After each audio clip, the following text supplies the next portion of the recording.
dengan beasiswa dari universitas tersebut.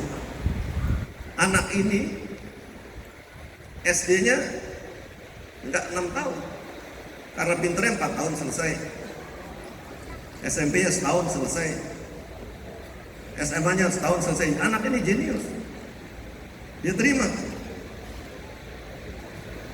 di perguruan tinggi tersebut. Pak Jokowi 1,5 periode menjadi wali kota di Surabaya. Tahu-tahu diajak sama Pak Prabowo untuk maju jadi gubernur DKI. Beliau yang bimbing, beliau yang ngatur. Yang saya tahu, Pak Prabowo itu orang pintar. Pak Prabowo itu masih dekat sama saya. Mungkin kalau saya boleh ngaku, masih keluarga Pak. Dari istrinya, bapaknya Pak Prabowo itu saksi nikah bapak ibu saya. Ibunya hampir setiap hari bersama-sama ibu saya. Jadi kita dekat. Jadi sebetulnya dua orang ini adalah putra terbaik bangsa. Dua orang putra terbaik bangsa. Dua-duanya adalah warga negara yang benar.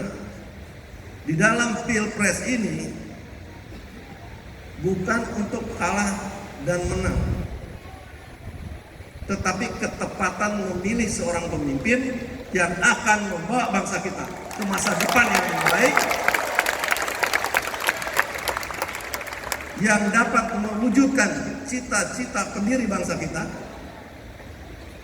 yaitu menjadikan masyarakat adil dan makmur berdasarkan Pancasila dan Undang-Undang Dasar 45 sesuai dengan naskah asli kemerdekaan proklamasi Indonesia. Jadi tadi Pak Prabowo mendukung beliau jadi gubernur, jadilah beliau gubernur DKI. Cuman 2 tahun Pak ya. Sama sama tuh anak yang jenius. SD-nya cuma 3 tahun atau 4 tahun.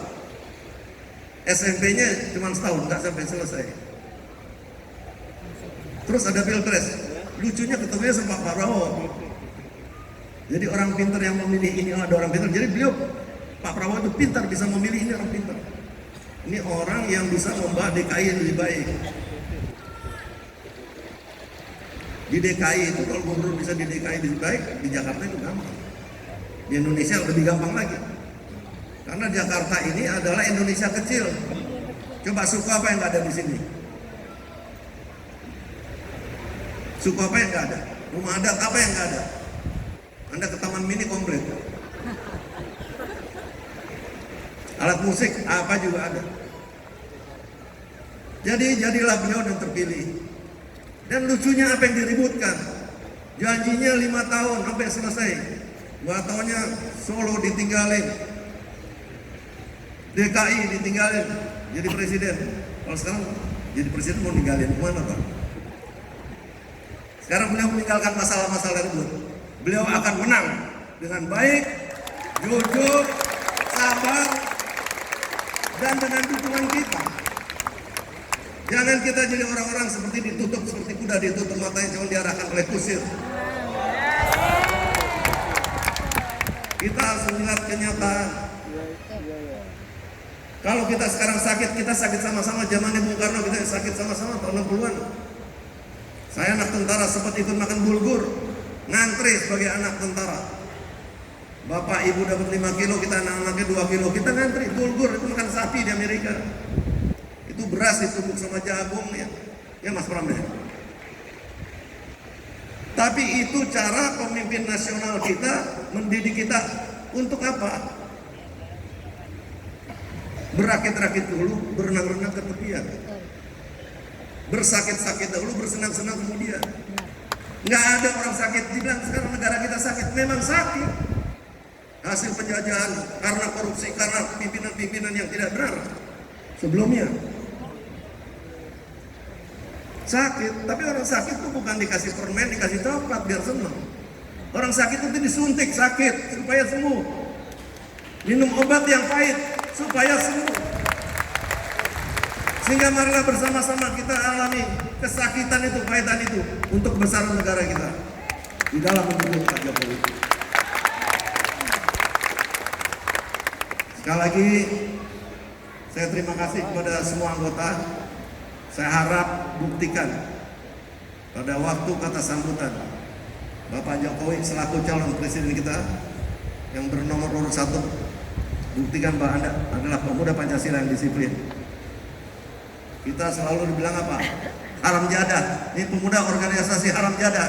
Dan kita buktikan sejak dari tahun 80 ke tahun 2019. Yang dulu dibilang haram jadah, sekarang mencari sajadah.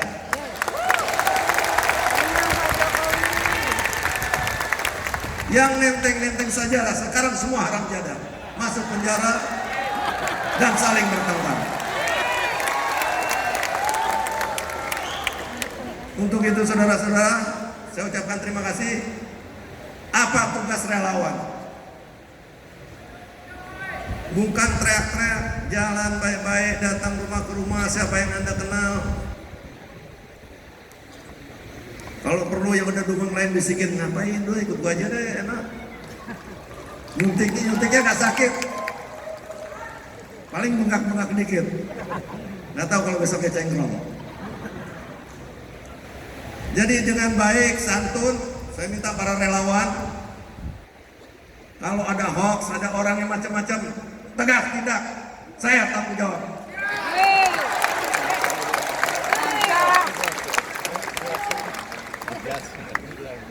Kita sekarang sedang degradasi moral. Apapun kita lakukan demi materi, demi kedudukan, demi segala macam. Marilah kita mulai di Pemuda Pancasila dengan saudara memberi pilihan-pilihan kepada pemimpin-pemimpin yang baik, menjaga dan mendampinginya selama bertugas.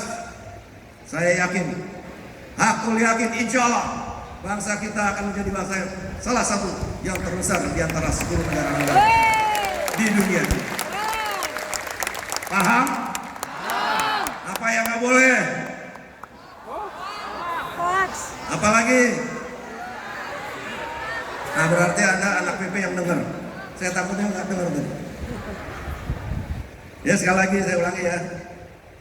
Bersihkan itu orang-orang yang fitnah, yang hoax segala macam. Pegang, tangkap, serahkan kepada polisi. Nggak perlu hajar-hajar. Kalau Anda benar, PP semua orang jangan takut. Kalau Anda nggak benar, nggak ada yang takut. Betul Pak ya? Jadi saya tidak panjang-panjang, Bapak Jokowi ini dari pagi sudah jalan. Dia udah dari jam 6. Udah keliling kemana-mana. Makan bakso di Cikarang, nggak sempat ikut makan katanya. Sampai akhirnya makannya di lapangan tembak Pak ya. Kalau tahu dulu itu tempat nongkrong saya.